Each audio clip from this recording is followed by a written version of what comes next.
আজকে আমরা বিশালগড় যে বাইপাস মুখ আছে সেই বাইপাস মুখে আমরা বিএমসি, বিশালগড় মিউনিসিপ্যাল কাউন্সিল এবং প্রশাসনের সবাই মিলে একজুট হয়ে আমরা single use plastic carry bag যে আমাদের প্রত্যেক মাসে যেটা আমাদের টার্গেট আছে সেই টার্গেট অনুযায়ী আমরা প্রত্যেক মাসে মাসেই আমরা এই কাজটা করি।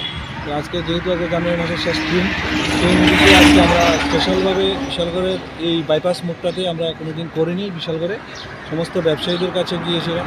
Single use plastic carry bag যেগুলো আমরা পেয়েছি সেগুলো আমরা অলরেডি তাদের থেকে নিয়ে এসে তাদেরকে ফাইন করেছি।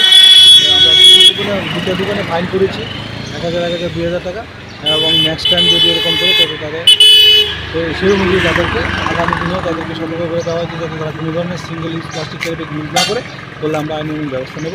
এবং বলা হয়েছে যদি কোনো ধরনের কার্যকলাপ করে তাহলে আমরা আইনানুগ ব্যবস্থা নিয়ে তাদেরকে দৃষ্টান্ত শাস্তি দেওয়া হবে।